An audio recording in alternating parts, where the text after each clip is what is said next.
Nomor 6, bagian C. Limit X mendekati 0 dari sin 3X dikurangi sin 3X dikali cos 4X dibagi sin 2X dikali tangen kuadrat X. Kita lanjut langkah berikutnya, kita faktorkan pembilangnya sehingga menjadi limit X mendekati 0 dari sin 3X dikali 1 dikurangi cos 4X dibagi sin 2X dikali tangen kuadrat X. Langkah berikutnya, kita rubah 1 dikurangi cos 4X menjadi 1 dikurangi 2 sin kuadrat 2X. Sehingga didapat langkah berikutnya adalah limit X mendekati 0 dari sin 3X dikali 1 dikurangi 2 sin kuadrat 2X dibagi sin 2X dikali tan X dikali tan X. Langkah berikutnya kita dapat 1 dikurangi 1 adalah 1, sehingga di pembilang hanya tinggal limit X mendekati 0 dari sin 3X dikali 2 dikali sin kuadrat 2X dibagi sin 2X dikali tangen X dikali tangen X. Nah, anak-anakku sekalian, ini kalau kita lihat di langkah ini, semuanya sudah berbentuk sin dan tangen. Sehingga sudah bisa kita selesaikan dia dengan menggunakan cara yang lebih sederhana. Nah, kebetulan Bapak di sini menguraikan lagi sedikit, mengubah sin kuadrat X-nya dengan sin 2X dikali sin 2X. Kita lihat langkah berikutnya. Kita lihat koefisien-koefisiennya. Koefisien dari sin 3X adalah 3 dikali koefisien sinnya 2 dikali sin 2X dengan koefisien sudutnya 2 dikali lagi dengan koefisien sudut sin 2X-nya 2 dibagi penyebutnya yaitu koefisien sin 2X-nya 2 dikali koefisien dari tangen sudutnya yaitu koefisiennya 1 dan dikali 1 yaitu dari koefisien tangen 1X. Maka didapatlah nilai limitnya yaitu 3 dikali 2 dikali 2 dikali 2 dibagi 2 dikali 1 dikali 1 yaitu 24 dibagi 2 sama dengan 12. Nah, mungkin selama soal itu sudah berbentuk sinus dan tangen, maka kita tinggal membagi koefisien-koefisiennya, baik koefisien X-nya, sudutnya, maka itulah nilai limitnya. Namun, anak-anakku perhatikan, dengan menggunakan teorema limit, kita harus menyelesaikannya dengan cara yang seperti ini. Lihat langkah berikutnya, tapi anak-anakku ingat ya, sampai di sini kita udah dapat bahwa nilai pendekatan dari soal ini adalah nilainya 12. Kita lanjut. Sama dengan limit X mendekati 0 dari 2-nya kita kedepankan dikali sin 3X dikali sin 2X dikali sin 2X dibagi sin 2X dikali tan X dikali tan X. Nah, anak-anakku kalau lihat di sini pangkatnya di pembilang dan di penyebut sudah sama, yaitu pangkat berapa? Pangkat 3. Kita lanjut langkah berikutnya. Nah, menggunakan teorema limit mau nggak mau harus berbentuk limit X mendekati 0 dari 2, di sana ada 2/1, dikali limit X mendekati 0 dari sin 3X dibagi sin 2X, dikali limit X mendekati 0 dari sin 2X dikali tan X, dikali limit X mendekati 0 dari sin 2X dibagi tangan X. Maka didapat rangka berikutnya adalah 2 dikali, kita bagi koefisien sudutnya 3/2, dikali lagi dengan koefisien sudutnya 2/1, 2, dikali lagi dengan koefisien sudutnya yaitu 2 dibagi 1, 2.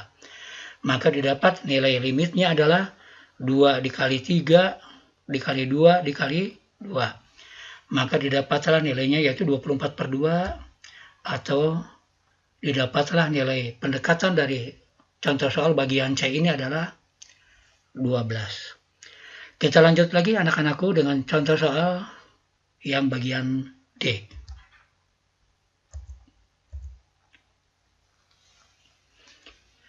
Limit X mendekati 0 dari tangan 2X dikali cos 4X dikurangi tangan 2X dibagi X dikali sin 2X dikali tan 3X. Langkah berikutnya kita faktorkan tan X-nya, sehingga didapat limit X mendekati 0 dari tangan 2X dikali cos 4X dikurangi 1 dibagi X dikali sin 2X dikali tangan X. Nah ini anak-anakku, kalau kita lihat dari proses ini, penyebut kita nggak ubah-ubah lagi karena bentuknya sudah berbentuk sin dan tangan. Yang di pembilang kita mau buat ubah cosnya menjadi dia berpangkat 2, sehingga sama-sama pembilang dan penyebut nanti akan menjadi berpangkat 3. Kita rubah langkah berikutnya, cos 4X dikurangi 1 itu sama dengan cos 4X-nya sama dengan 1 dikurangi 2 sin kuadrat 2X dikurangi 1. Jadi langkah berikutnya adalah limit X mendekati 0 dari tangan 2X dikali 1 dikurangi sin kuadrat 2X dikurangi 1. Penyebutnya tetap yaitu X dikali sin 2X dikali tangan 3X. Nah, pada pembilang, anak-anakku bisa lihat bahwa 1 dikurangi 1 adalah 0. Sehingga didapat langkah berikutnya adalah limit X mendekati 0 dari tangan 2X dikali negatif 2 sin kuadrat 2X dibagi X dikali sin 2X dikali tangan 3X. Nah, kalau kita lihat sekarang anak-anakku dari bentuk soal di atas, bentuknya sudah bentuk tangan dan fungsi sinus.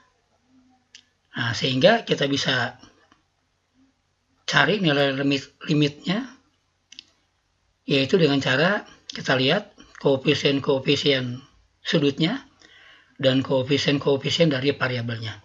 Kita lihat koefisien dari tangan 2X, koefisien sudutnya adalah 2 dikali koefisien fungsinya negatif 2 dikali koefisien dari sin 2 dipangkatkan 2 karena sin kuadrat X, sin kuadrat 2X, kemudian dibagi oleh koefisien-koefisien dari penyebutnya, yaitu koefisien X-nya 1, koefisien sudut dari sin 2X adalah 2, dan koefisien sudut dari tangan 3X adalah 3. Sehingga didapat nilainya adalah negatif 16 dibagi 6, atau kalau kita perkecil menjadi negatif 8/3. Kita lanjut anak-anakku. Kita selesaikan dengan teorema limit. Limit X mendekati 0 dari tangan 2X dikali negatif 2 dikali sin 2X dikali sin 2X. Sin kuadrat X-nya kita tulis 2 kali. Sin 2X dikali sin 2X. Dibagi penyebutnya yang sudah sederhana yaitu X dikali sin 2X dikali tangan 3X. Sehingga didapat langkah berikutnya adalah limit X mendekati 0 dari negatif 2-nya kita kedepankan. Negatif 2 dikali tangan 2X dikali sin 3X dikali sin 2X dikali sin 2x dibagi x dikali sin 2x dikali tangen 3x.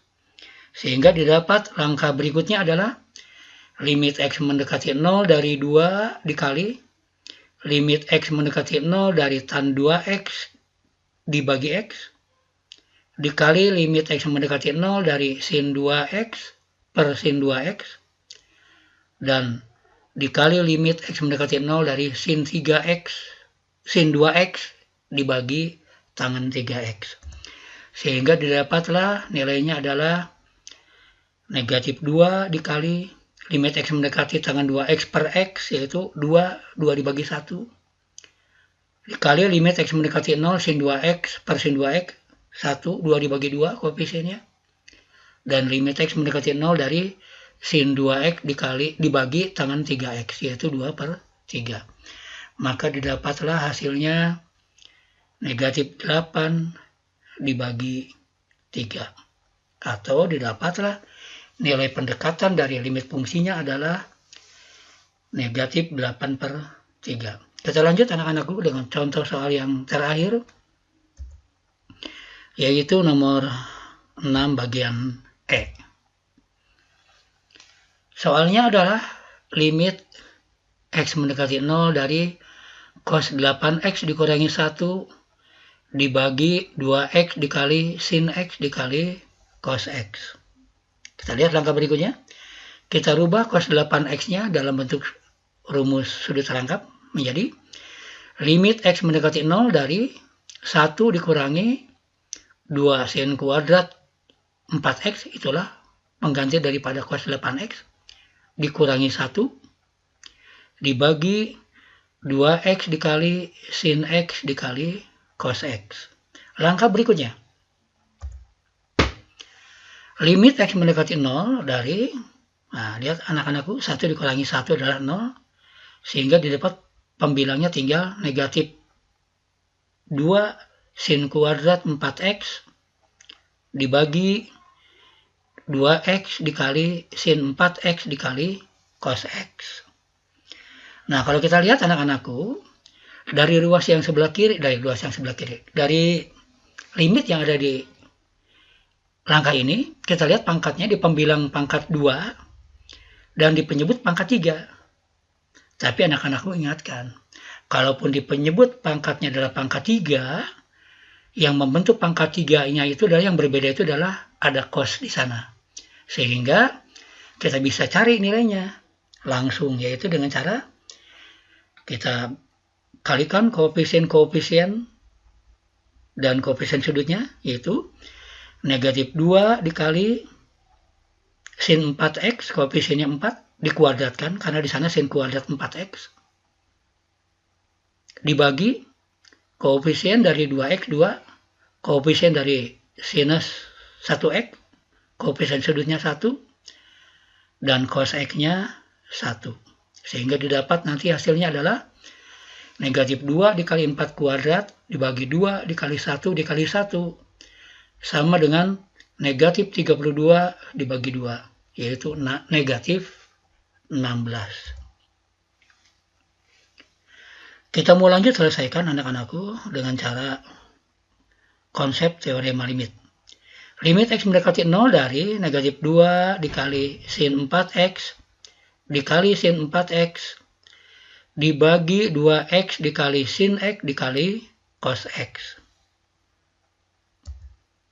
Didapat langkah berikutnya, limit x mendekati 0 dari negatif 2 per 2 dikali limit x mendekati 0 dari sin 4x per x dikali limit x mendekati 0 dari sin 4x dibagi sin x dikali limit x mendekati 0 dari 1 per cos x. Kita lanjut anak-anakku.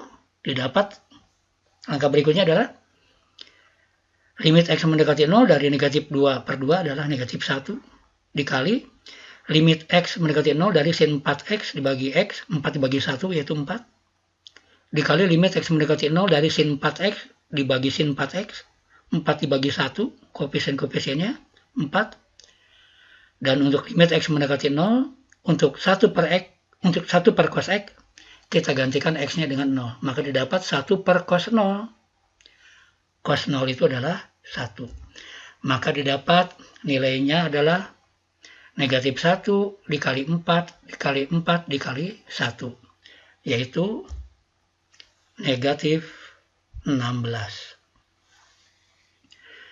Mudah-mudahan anak-anakku dari 6 contoh soal yang Bapak berikan di limit fungsi, baik limit fungsi aljabar maupun limit fungsi trigonometri, mudah-mudahan sangat sekali bermanfaat buat anak-anakku, dan semoga Allah memberikan kemudahan dan keberkahan dari ilmu yang kita peroleh. Dan insya Allah di lain waktu kita lanjut ke bagian yang kedua. Sampai di sini dulu anak-anakku. Sekian dulu. Wassalamualaikum warahmatullahi wabarakatuh.